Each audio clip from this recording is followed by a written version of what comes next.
membawaku menang, berjalan ku lewati. Sambil angkat kedua tanganmu, nyatakan iman, percaya kepada Tuhan. Haleluya. Dalam kasih-Mu kami percaya Tuhan, Kau hadir di tempat ini. Kau hadir buat setiap kami. Kau Tuhan yang setia, selalu ada menyertai setiap hidup kami. Dalam kuasa-Mu kami berlindung, sebab hanya di dalam kekudusan Tuhan Engkau memberikan kemenangan buat setiap kami, Yesus. Kami percaya dan kami katakan, Kau membawaku menang, berjalan denganmu ku lewati semua. Haleluya. Dalam kasih-Mu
Haleluya, haleluya.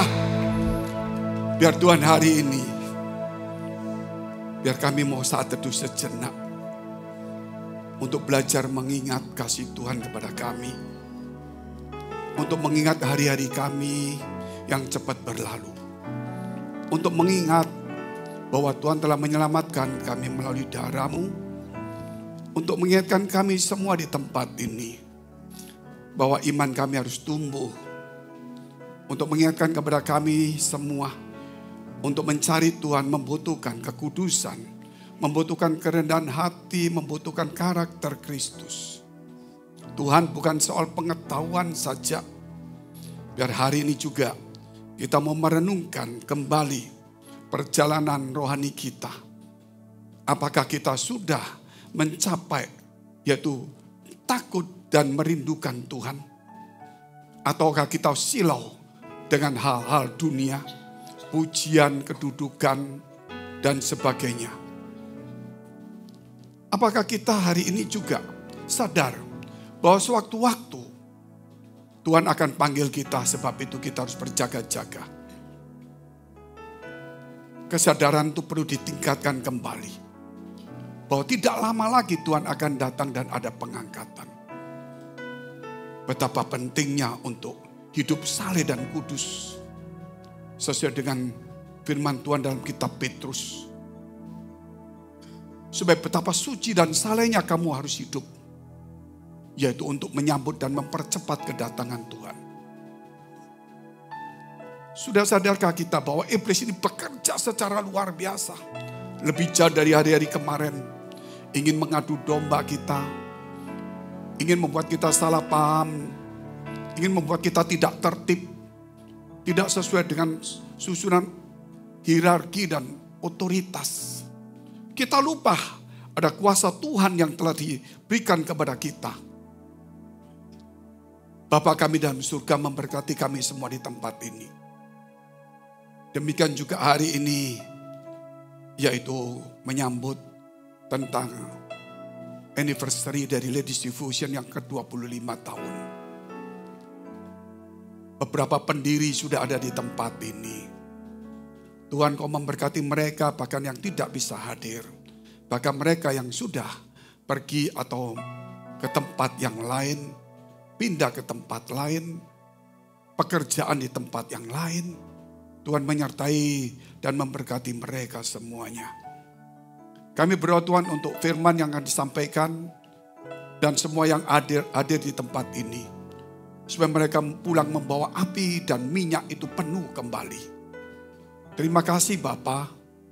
Di dalam nama Tuhan Yesus kami berdoa untuk mereka yang dalam pergumulan. Mereka punya masalah persoalan tantangan pekerjaan. Karir, studi, keuangan, keluarga, kesehatannya. Tuhan beri kepada kami kekuatan. Supaya kami dipulihkan, disegarkan dan disembuhkan. Jauhkan dari hati kami yang keras, sakit hati, dendam, kepahitan, kekecewaan. Terima kasih Bapa. Di dalam nama Tuhan Yesus kami siap untuk mendengarkan firman-Mu. Karena firman-Mu itu kekal. Lebih mudah langit dan bumi itu lenyap. Daripada setiap kata firman Tuhan. Supaya setiap kami mencintai firman Tuhan. Hidup di dalam firman Tuhan. Menjadi firman-firman yang hidup. Di dalam nama Tuhan Yesus kami sudah mengucap syukur dan berdoa. Haleluya. Amin. Silakan duduk. Shalom. Terima kasih atas semua yang hadir di tempat ini. Ketika tadi pagi saya berdoa, saudara. Entah sejak ada lawatan di tempat ini. Hari Kamis kemarin. Dan juga hari ini Jumat. Ada banyak hal yang saya lihat. Khususnya tadi pagi saya waktu berdoa di kamar itu. saya melihat ya Tuhan Yesus itu berjalan seperti di taman gitu. Sambil sepertinya berkatalah kepada saya atau ke teman-teman. Jangan cuma takut Tuhan karena kita takut masuk neraka. Tetapi Tuhan ingin supaya kita ini lebih dekat menjadi sahabat Tuhan. Tapi bukan berarti meremehkan Tuhan. Menghormati. Seakan-akan dari situ ada satu yang saya bisa rasakan.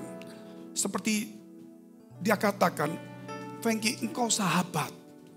Jadi jangan memperlakukan Tuhan itu sepertinya jauh dari kita. Atau kita meremehkan seperti cerita biasa. Hal itu sulitlah saudara. Kalau mau diterangkan dengan kata-kata. Juga kemarin di sini ada seorang ibu. Ya menurut kisahnya dia pertama kali ke gereja. Dan dia melihat Tuhan Yesus ada di tempat ini. Dan kemarin juga saya melihat dari beberapa pendeta dan banyak jemaat itu bahkan termasuk choir, singer, banyak yang mengeluarkan air mata. Inilah lawatan zaman Tuhan pada usia 25 tahun. Karena di dalam akhir zaman disebutkan 5 gadis bijaksana, 5 gadis bodoh. Bukan 5 laki-laki bijaksana, bukan 5 laki-laki bodoh. Tapi seakan-akan ditunjukkan untuk kebangkitan gereja ini juga perempuan harus kembali menyala. Seperti waktu Yesus bangkit dari kematian, semua laki-laki murid-murid Yesus termasuk rasul-rasul, mereka takut. Tetapi perempuan-perempuan yang datang dulu ke kuburan. Dan perempuan itulah kemudian yang memberitakan tentang kebangkitan Yesus. Sehingga para laki-laki bangkit semuanya. Mungkin bukan perempuan yang terus bangkit pergi ke desa, belum tentu juga mampu. Juga ada yang bisa. Tetapi membangkitkan keluarga, suami supaya bergerak. Gitu. Bukan kita saja yang bergerak. Nah inilah satu hal yang luar biasa. Hari-hari seperti ini ada sesuatu yang sangat heboh sekali. 1 minggu ini mungkin itu sudah seminggu lebih saya tidak tahu. Tapi 2 hari kemarin saya ketika lihat TikTok saya ternyata begitu heboh. Heboh apa? Gereja di persimpangan lagi. Ya tentang yang sangat viral dan semua pendeta semua bisa terpecah belah gereja-gereja ini. Yaitu tentang hal Yesus yang disalibkan itu rencana Allah atau rencana iblis. Terjadi 2 pandangan. Saudara. Nah ini hari ini saya mau tambah sedikit secara singkat, tapi nggak singkat juga. Maksudnya poin-poinnya singkat dengan gambar-gambar. Saya tidak terangkan ayatnya, tapi ayat itu sudah menceritakan siapa yang merencanakan Yesus datang sampai penyaliban dan sebagainya. Dari ayat itu kita tahu persis, tanpa kita uraikan terlalu panjang. Dulu juga gereja terpecah belah, yaitu karena nama-nama Allah Yesus itu bukan Allah, tapi Yahweh itu Allah. Sehingga nama Allah itu bukan Yesus, tapi Yahweh. Saya keliling Indonesia selama 2 tahun lebih. Akhirnya semua kembali kepada Yesus. Gerakan tentang Yahweh itu berhenti, walaupun didanai konglomerat. Tapi kita itu bukan orang kaya, uang pun gak cukup. Tapi kita terbeban untuk seluruh Indonesia. Seluruh Indonesia. Seluruh. Hampir semua kabupaten apalagi provinsi. Dan hari ini saya tidak bisa keliling, tapi ini saya akan masukkan di dalam kisah melalui ayat per ayat. Saudara boleh catat saja. Karena ayat itu sudah bisa saudara akan melihat sebenarnya siapa yang merencanakan penyaliban itu. Kalau terjadi dialog percuma. Nah, kita lihat dulu yaitu temanya. Yesus disalibkan, rencana, tanda tanya. Maksudnya rencana siapa? Jadi banyak juga saya dengar orang-orang yang biasa-biasa timbul banyak lagi lah dialog atau perdebatan. Supaya gereja ini nanti kan sudah diwakili semua gereja. Supaya kembali untuk menjelaskan ke jemaat dan menjadi berkat bagi semuanya. Dan tentunya video ini akan kita potong nanti kita bagikan. Kita akan bersuara lagi. Kita lihat poin pertama. nubuatan Allah penyalipan. Yaitu tentang penyalipan, tapi saya singkat saja. Nubuatan Allah penyalipan. Jadi ini perjanjian lama. Siapa yang menubuatkan itu dulu? Jadi bukan langsung perjanjian baru, perjanjian lama. Kita lihat dulu Kejadian 3 ayat 15. Ketika manusia jatuh di dalam dosa, ketika iblis menggoda manusia dan Hawa memakan dan memberikan kepada Adam, maka mereka diusir dari Taman Eden. Dan kemudian mereka sebelum diusir dikasih pakaian kulit binatang. Karena mereka sembunyi ke daun-daunan. Karena mereka menyadari telanjang setelah makan buah itu. Tetapi Tuhan bertanya, kemana engkau? Aku bersembunyi. Karena takut mendengar suara Tuhan. Karena dosa. Apakah kamu makan? Iya. Maka Tuhan langsung sudah memberikan. Berarti Tuhan sudah tahu bahwa mereka ini makan. Mereka bersembunyi, dikasihlah kulit binatang itu untuk pakaian. Nah, itulah gambaran dengan domba. Yesus Kristus sebagai anak domba Allah mengangkut dosa manusia. Maka diadakanlah sebelum mereka keluar, diusir keluar, diadakanlah namanya nubuatan Allah tentang iblis dan keturunan wanita. Kita lihat ayatnya. Siapa yang memulai dulu? Kata Allah, aku akan mengadakan permusuhan antara engkau dan perempuan ini. Yaitu antara iblis dan keturunan perempuan. Antara keturunanmu dan keturunannya. Keturunannya akan meremukkan kepalamu. Yaitu Yesus. Keturunan dari Maria dan Yusuf. Meremukkan kepala iblis. Dan engkau setan akan meremukkan tumitnya. Jadi kurang lebih saudara bisa melihat. Yesus disalibkan untuk apa?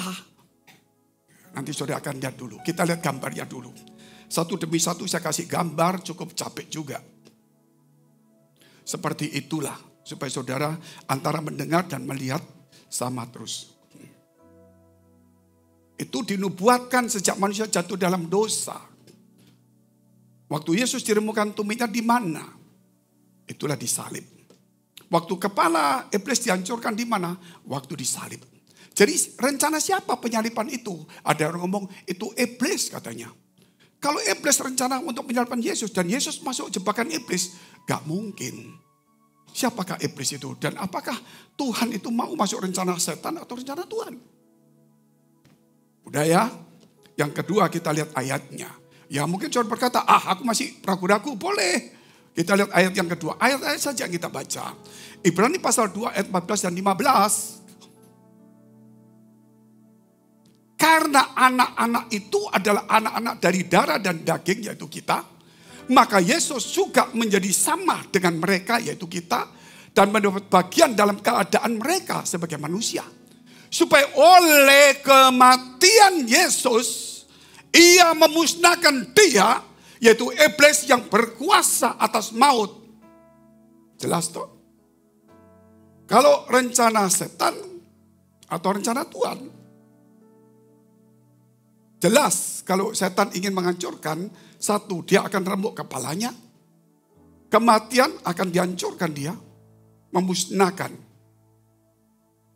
Kita lihat gambarnya dulu. Setan itu bukan tandingannya Tuhan. Tuhan itu taat. Filipi pasal 2 nggak usah dibacakan.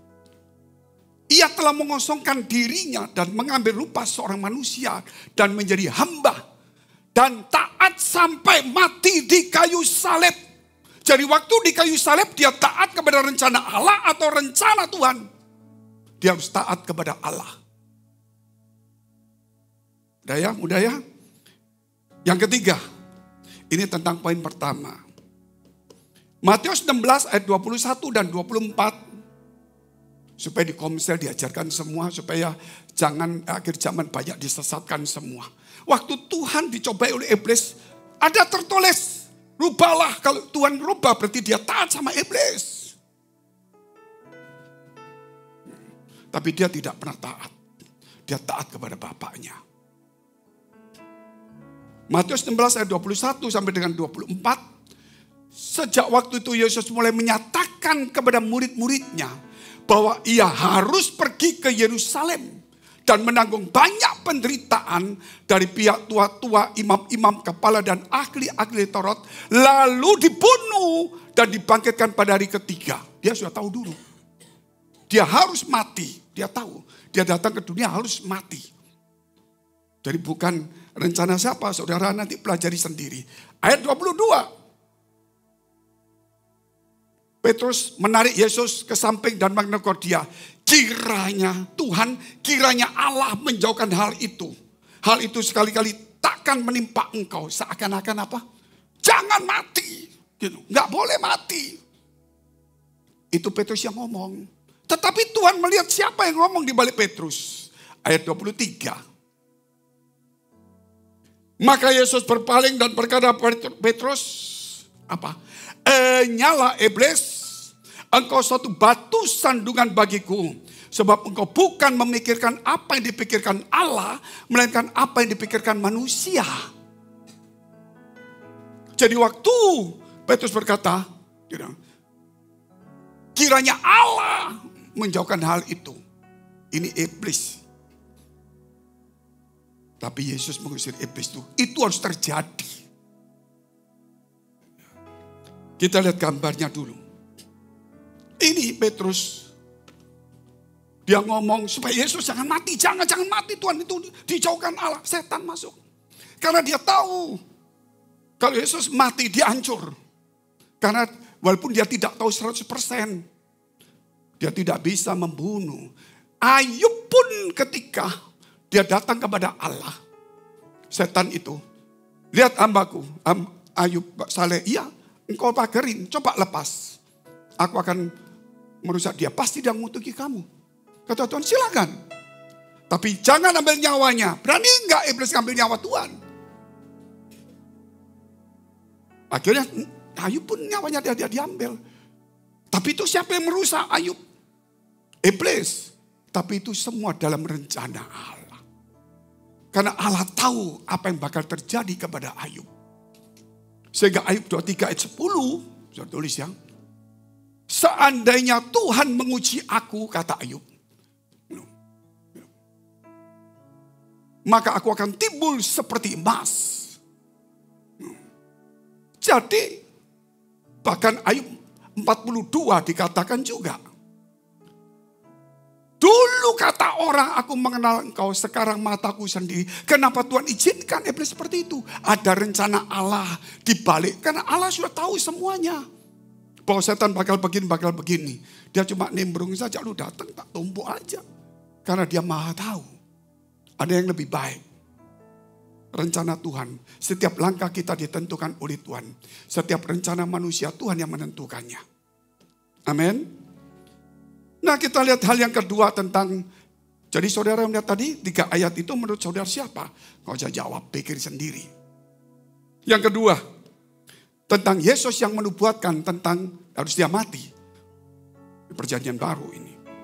Yohanes 3 ayat 13 dan 14. Ini perjanjian baru.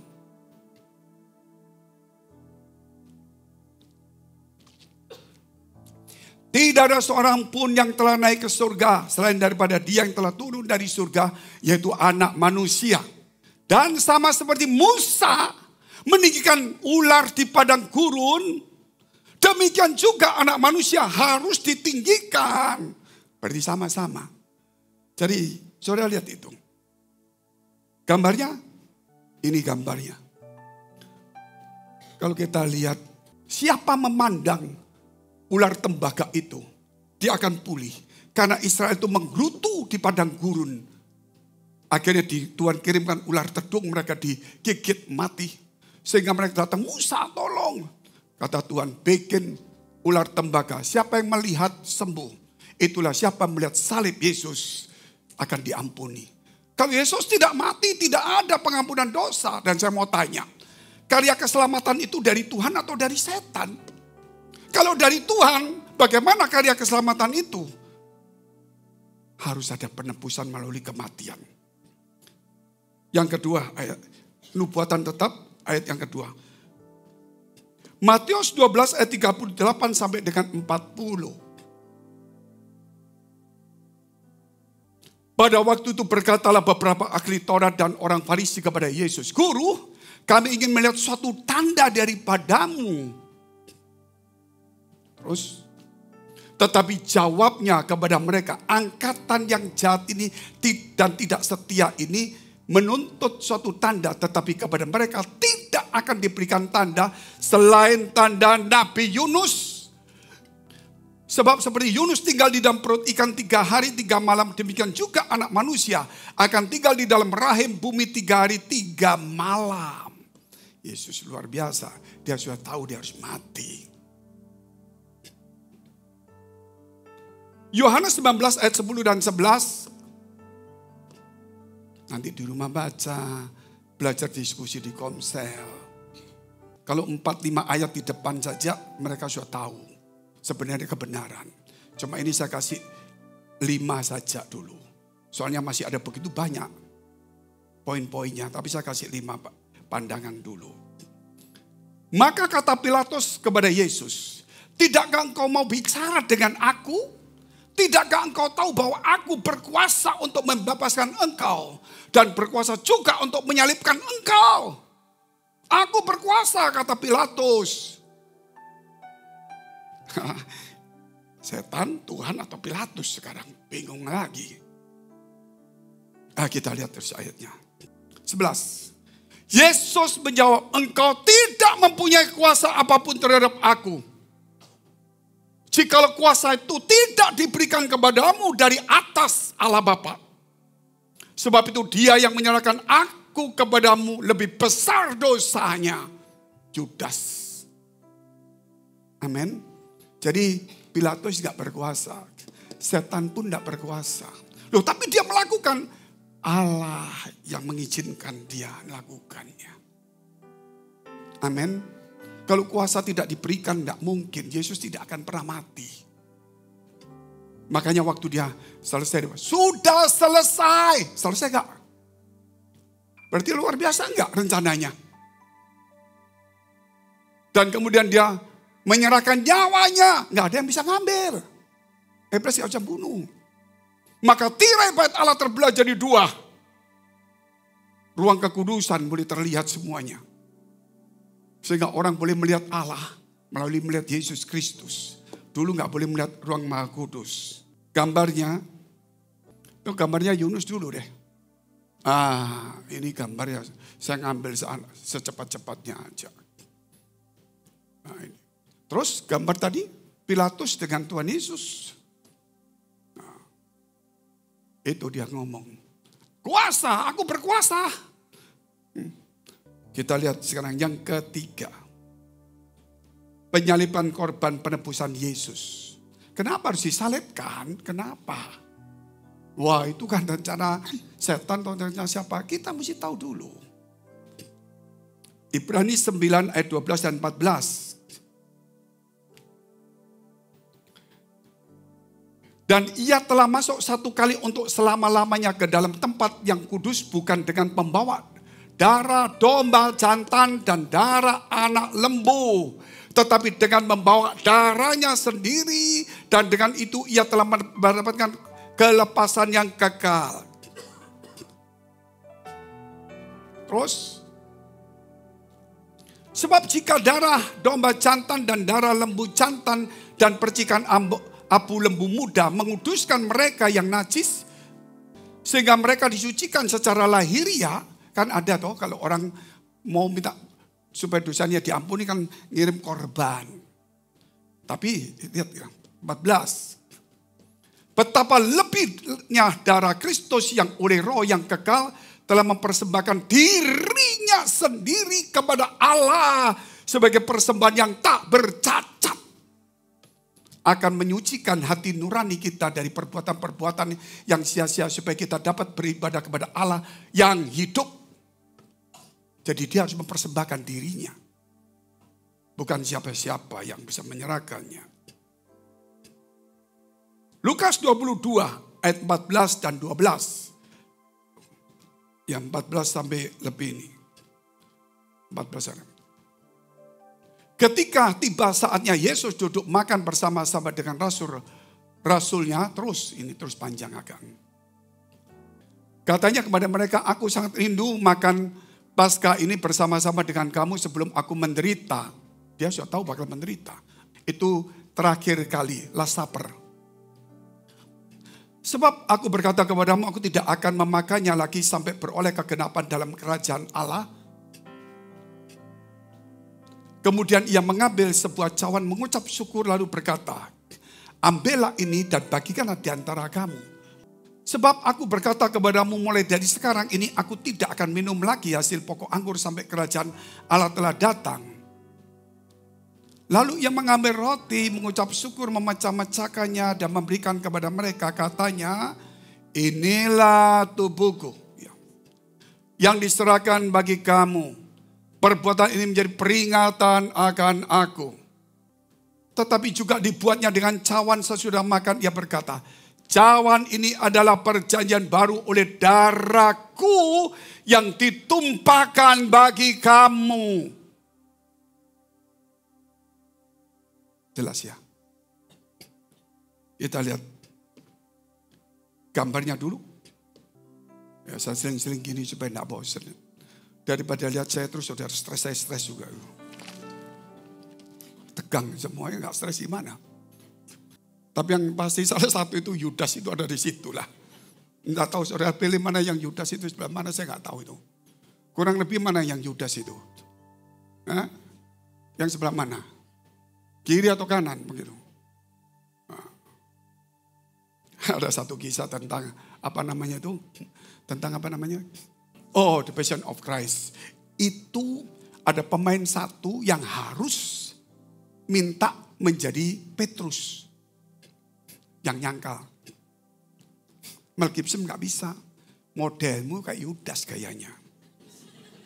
Jadi dia dijadikan Yudas. Jengkel. Betul. Ya muka-mukanya dia pilih salah satu hampir sama fotonya.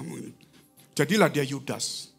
Setelah film itu selesai, dia merenung. Dan sekarang ada berita, dia telah pindah menjadi agama Kristen. Tepuk tangan tuh Tuhan yang luar biasa.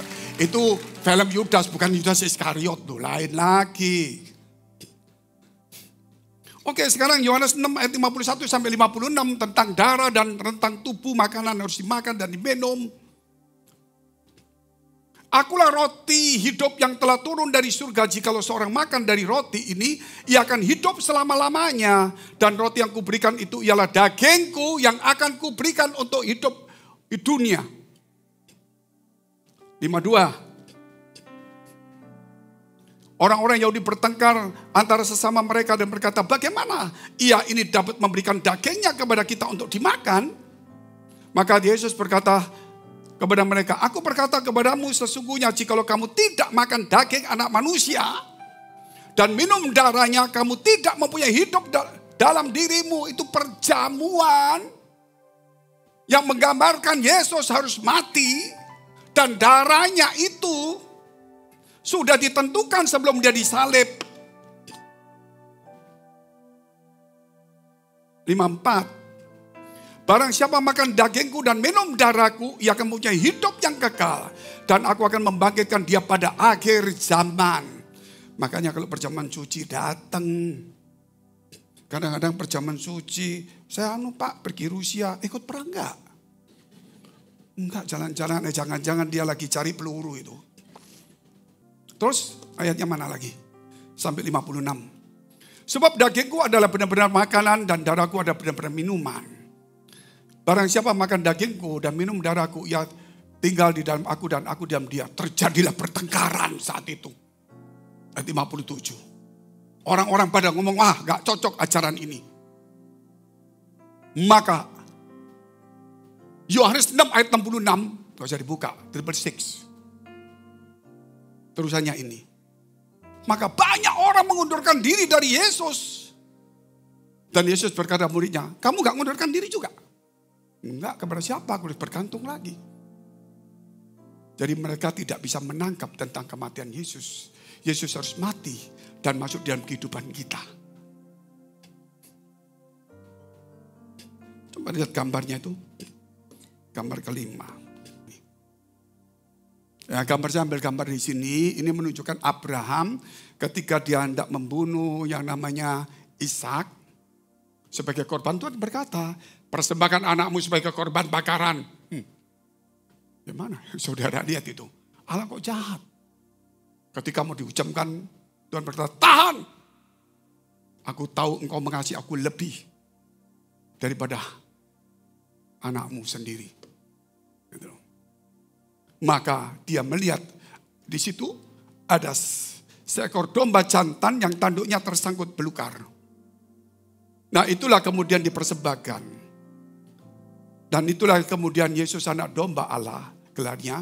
Dan Yohanes Pembaptis berkata kepada Yesus itu, lihatlah anak domba Allah yang mengangkut dosa manusia. Makanya Yesus waktu itu di mahkotai duri karena tanduknya tersangkut belukar.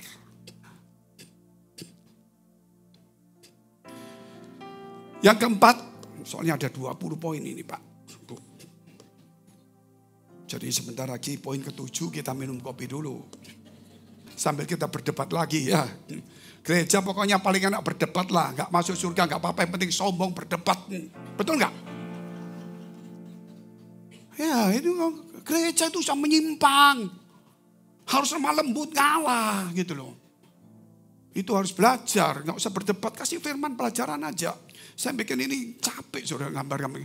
Ini tujuan saya ini mau saya bikin tapi gak bisa. Saya cuma kasih ini, mungkin saya akan tambah sampai 10 poin. Buat pelajaran semua lah. Oke, yang keempat, salib dan cawan. 1, 2, 3 sudah tahu siapa yang menyalibkan Yesus. Salib dan cawan. Lukas 22 ayat 36 sampai dengan 38. Jawab mereka, suatu pun tidak, kata mereka, kepada mereka. Tetapi sekarang ini siapa yang mempunyai pundi-pundi? Ini waktu Yesus mau di Taman Getsemani. Hendaklah yang membawanya demikian juga yang mempunyai bekal. Dan siapa yang tidak mempunyai, hendaklah ia menjual jubahnya dan membeli pedang. Yesus tahu bakal ditangkap. Membawa murid-muridnya ke Getsemani. Dia sudah tahu dulu. Tetapi kemudian 37. Sebab aku berkata kepada kamu bahwa nas kitab suci ini harus digenapi. Kitab suci ini harus digenapi. Yang membuat kitab suci itu Allah atau iblis? Ia akan terhitung di antara pemberontak-pemberontak. Sebab ada yang tertulis tentang aku sedang digenapi. Waktu Yesus salib kiri kanannya siapa? Pemberontak persis. Oke, 38. Kata mereka, Tuhan ini 2 pedang jamnya sudah cukup. Tapi Tuhan berkata, jangan pakai waktu ditangkap. Unus pedangmu lepas buang. Siapa pakai pedang mati dengan pedang. Tabur tuai. Karena Petrus saat itu motong telinganya. Salah satu pengawal. Tuhan ngomong sarungkan pedangmu. Siapa pakai pedang akan mati dengan pedang. Siapa hidup dalam kasih akan dikasih Allah. Siapa murah hati akan Tuhan murah hati. Maka dia ambil telinga yang putus ditempelkan. Bim salah bim nempel langsung. Luar biasa. Nah, tolong gambarnya. Nah ini dia gambarnya. Harus digenapi. Dia harus mati. Tapi saya tidak lihat salibnya di kiri kanan pemberontak. Saudara pasti tahu sendiri lah itu. Yang satu masuk Firdaus, yang kedua nggak masuk. Tapi cerita kedua cukup bagus sebetulnya. Kalau memang saya potong sejenak. Jadi iblis itu hanya menggoda Yudas. Supaya menjual Yesus. Supaya menunjukkan kepada para imam. Yesus di mana? Supaya ditangkap. Supaya perang. Supaya disiksa Yesus. Tapi iblis mungkin gak berpikir kalau Yesus harus mati. Tapi imam-imam yang nangkap kemudian. Dibawa ke Herodes. Nah disitulah. Karena iri hati, sakit hati. Para imam itu. Akhirnya minta Yesus disalibkan. Iblis numpang di situ. Tapi iblis masuk di Yudasnya itu. Gitu. Makanya Yudas waktu lihat Yesus mati, dia bunuh diri. Karena dia pikir, paling cuma ditangkap, diseksa aja gitu loh. Supaya siapa tahu tidak mengikuti kehendak Allah. Ternyata Yesus mati. Saya pikir pasti setan juga pegang kepala. Aduh, kelewatan. Betul gak saudara? Cuma mau disiksa supaya dia murtad. Ternyata betul-betul dia taat sampai mati di kayu salib. Disitulah. Itu saudara pikir sendirilah. Itu kan nanti di poin-poin selanjutnya. Kalau saudara cerita langsung gak ngerti nanti orang. Oke, kita lihat Lukas 22 ayat 42. Waktu Yesus di Taman Getsemani, dia berkata, Bapak, kalau boleh cawan ini lalu daripadaku. Dia minta bapaknya, kalau boleh jangan disalib Tuhan. Berarti dia tahu bakal disalib. Bapaknya yang merencanakannya. Tapi dia bilang, tapi bukan kehendakku, melainkan kehendakmu yang jadi. Amin. Dia taat sampai mati di kayu salib. Gambarnya keselip karena ini gak kecepatan nulis tadi. Oke, yang ketiga, Yohanes 18 ayat 11. Kalau boleh cawan ini lalu daripadaku, tapi bukan kehendakku, tapi kehendakmu yang jadi. Ini diterangkan di dalam kitab Yohanes 18 ayat 11. Apa kata Yesus tentang cawan itu? Kata Yesus kepada Petrus, sarungkan pedangmu itu. Bukankah aku harus minum cawan yang diberikan Bapa kepadaku? Aku harus minum cawan yang harus, itu saudara, yang diberikan Bapa kepadaku. Bukan setan. Setan gak punya rencana sehebat itu.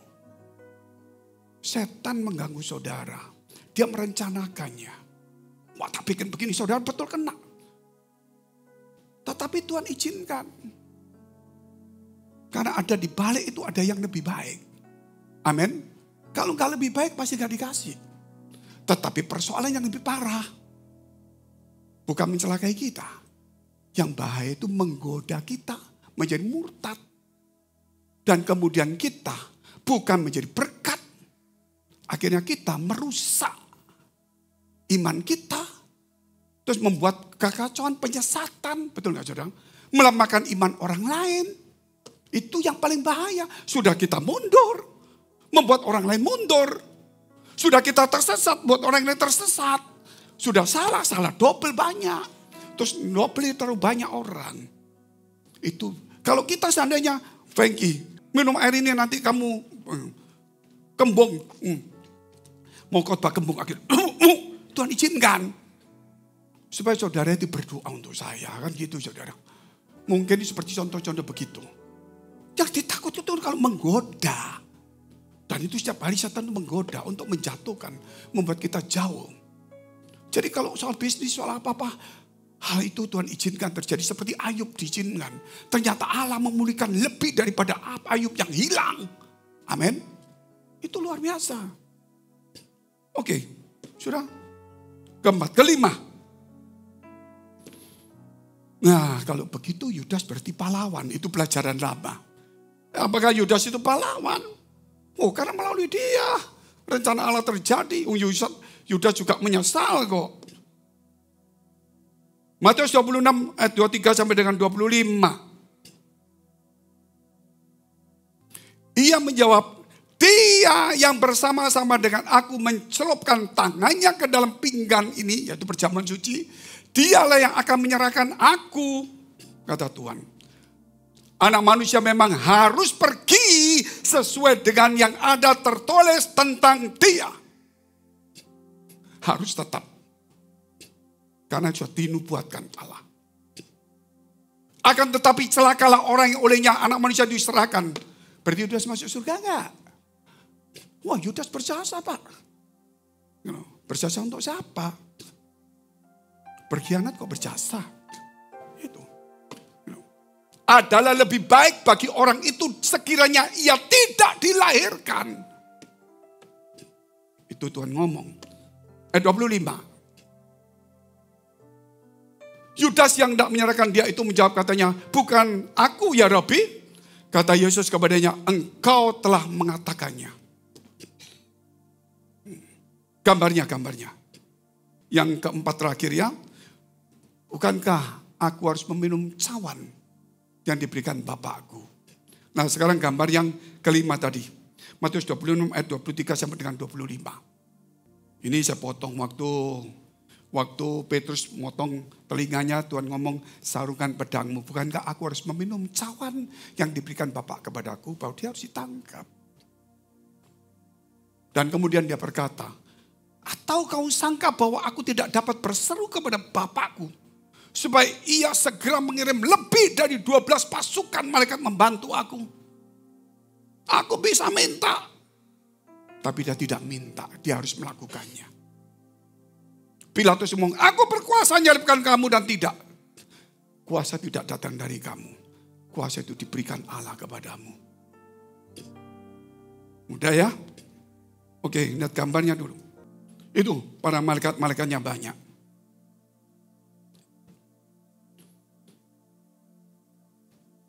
Saudara yang kasih Tuhan, kita lihat Yohanes. Sudah selesai 5 poin saja. Ini Yohanes pasal 4 ayat 9 dan 10. Tentang kasih karunia Allah.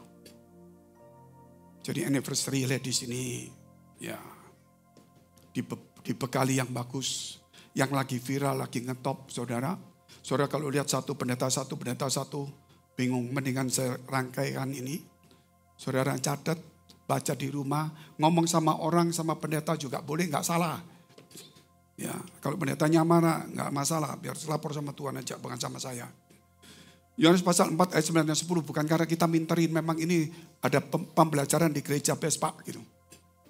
Tentang perempuan Samaria. Seorang perempuan yang berdosa. Orang Samaria yang punya laki-laki begitu banyak sekali. Biasanya laki-laki punya perempuan banyak. Ini pegang rekor. Perempuan satu punya laki-laki banyak. Maka kata perempuan Samaria itu kepadanya.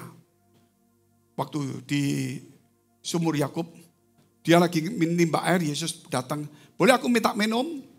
Maka kata perempuan Samaria itu kepadanya, masakan kau seorang Yahudi minta minum kepadaku seorang Samaria? Sebab orang Yahudi tidak bergaul dengan orang Samaria. Tetapi Tuhan berkata apa? Ayat 10.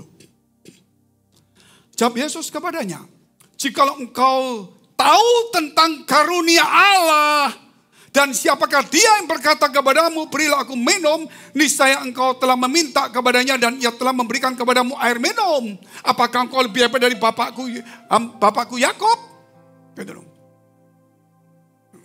Tetapi kemudian Tuhan berkata, mana suami? Bukankah 5 itu dia baru tahu itu Tuhan. Gitu. Dia lepas timbanya. Dia pergi ke kota. Dan dia membawa satu kota orang datang kepada Tuhan. Dan semua percaya dari seorang perempuan pendosa.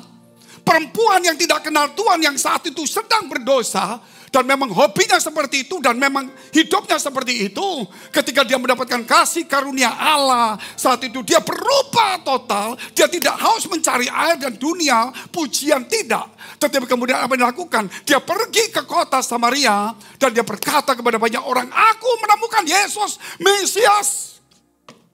Orang berkata, gile. Itu di kamar ada 5 laki-laki, belum yang lain. Sekarang kamu tentang Yesus. Ini orang berdosa. Belum sempat ke gereja, belum sempat dibaptis. Ternyata pulang bicaranya bukan dunia tentang Tuhan. Padahal dia tidak tahu apa-apa. Itu tentang kasih karunia Allah.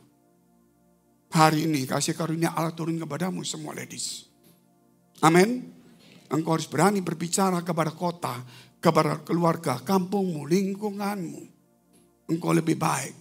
Kalau engkau tahu tentang kasih karunia Allah, siapapun juga jabatannya, tingkat budayanya, tingkat pendidikan, umurnya, gitu loh. Latar belakangnya, gitu. Bahkan mungkin tidak baik, tapi kalau hari ini engkau tahu kasih karunia Allah yang begitu hebat, bukan laki-laki, perempuan biasa, bisa dipakai Tuhan. Makanya Ladies Devotion umur 25 tahun sekarang. Pendirinya ada di tempat ini, sebagian gak ada. Saya lihat pendirinya ini bukan muji, saudara. Kalau muji dari dulu, saya muji sekarang enggak. Sekarang boleh muji, dulu enggak. Dulu waktu umur saya itu umur 38 mereka. 35, 34, 38. Betul. Tapi saudara lihat sekarang umurnya enggak tua-tua banget kok. Enggak tua-tua banget. Tinggal ditambah 25 gitu aja lah. Hitung sendiri.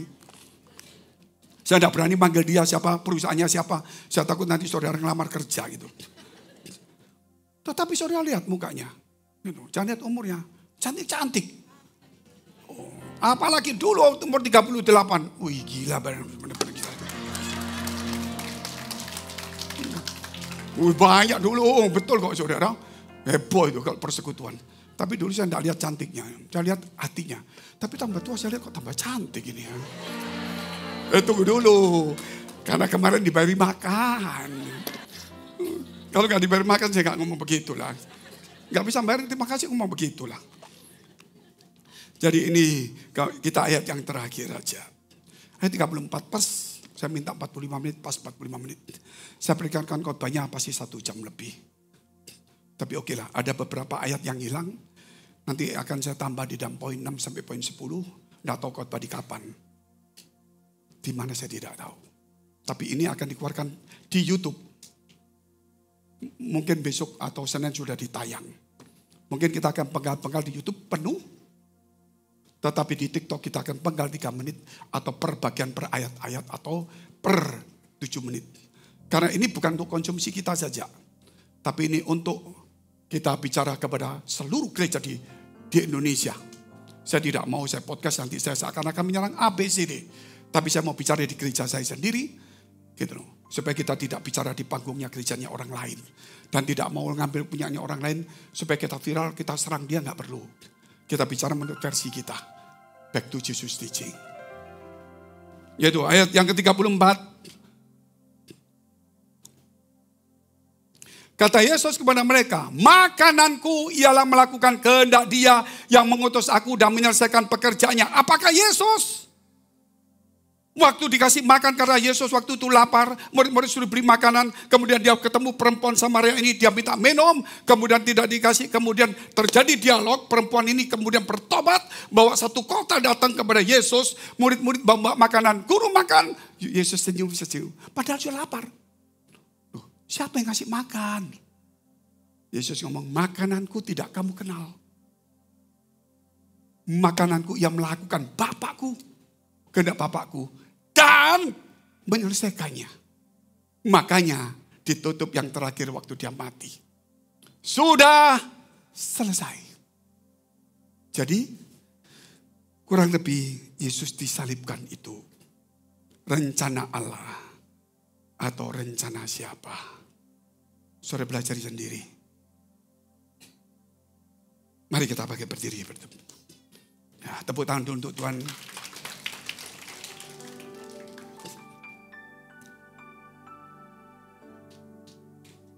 Ada satu ayat Yesus katakan yang belum sempat tercatat. Jikalau satu biji gandum tidak jatuh ke tanah dan mati, dia tidak akan tumbuh banyak. Dan dia katakan bahwa dia harus menjadi biji benih itu mati ke tanah. Sehingga ada keselamatan bagi semua orang. Kau memberkati kami semua di tempat ini.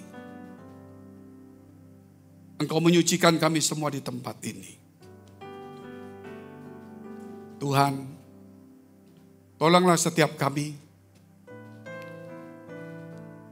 Biar setiap kami ini boleh kembali mencintai, mengasihi Tuhan. Tumbuh dalam kebenaran, tidak melihat ke kiri ataupun ke kanan. Baik pembicaraan dari perdebatan polemik. Kami ingin kembali kepada ajaran Yesus. Kami ingin lebih dekat dengan Tuhan tanpa memperdebatkan yang lain. Kami ingin terus bertumbuh dalam kebenaran Allah. Karena iblis bisa mencelakakan kami. Tapi Engkau izinkan kalau itu terjadi demi kebaikan kami.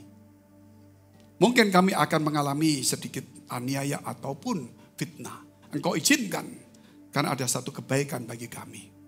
Tapi Engkau tidak pernah Tuhan inginkan kami jatuh tergoda oleh godaan iblis. Karena sekali kami jatuh, Tuhan, kiranya Engkau memberi kemurahan. Supaya pada hari ini seperti perempuan Samaria itu. kami akan kembali bangkit dan berlebih lagi. Dan kami akan terus memperteguh iman kami. Supaya tidak ada lagi untuk menoleh ke belakang. Untuk jatuh dalam godaan iblis. Untuk punya kecewa, tawar hati, sakit hati. Dan tersinggung, salah paham, merasa diri hebat. Tidak ada yang kami sadar hari ini. Bahwa Tuhan, Engkau bisa memakai perempuan, pendosa. Dalam 1 jam, 2 jam. Bisa membawa satu kota. Kami sudah sekian puluh tahun. Kiranya Tuhan bukan membawa kegaduhan ataupun kebingungan kepada keluarga sekitar kami. Tapi kami ingin membawa orang datang kepada Tuhan. Itulah tekad kami. Pada anniversary 25 Legacy Fusion ini. Itulah mereka-mereka melebihi dari perempuan Samaria. Pelita mereka tetap menyala dan minyaknya penuh. Kau memberkati kami semuanya. Di dalam nama Tuhan Yesus, kami sudah mengucap syukur dan berdoa.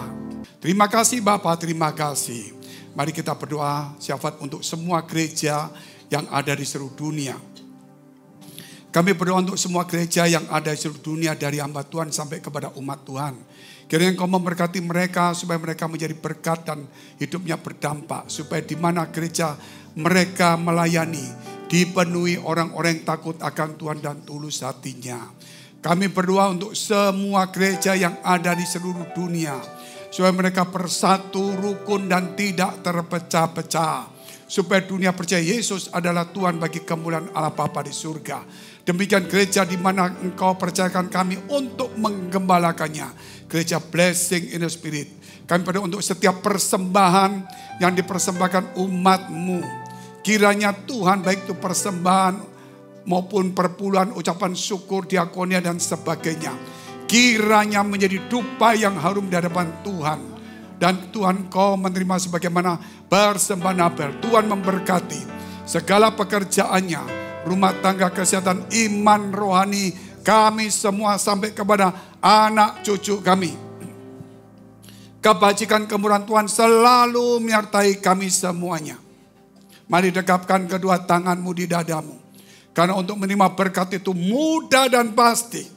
Namun kerap kali kita silau, kita menjadi sombong, kita menjadi arogan, kekir, dan punya hitung-hitungan sendiri maupun sibuk. Sehingga kita ini lupa bahwa Tuhan selalu menyertai kita. Sehingga firman Tuhan Amsal 4 ayat 23. Firman Tuhan berkata, jagalah hatimu dengan penuh segala kewaspadaan. Karena dari situlah terpancar kehidupan. Jadilah berkat dan terimalah berkat rahmat anugerah dari Allah Bapa di surga. Di dalam putra tunggalnya Yesus Kristus yang telah mati bagi dosa-dosa kita.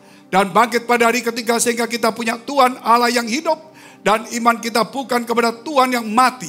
Dan yang surga menyediakan rumah bagi kita. Sehingga kita punya pengharapan yang pasti. Dan dia akan datang kedua kali menjemput gereja jemaat dan umatnya. Yang berjaga-jaga kudus, dewasa dan bijaksana. Serta dia akan menghakimi seluruh umat manusia.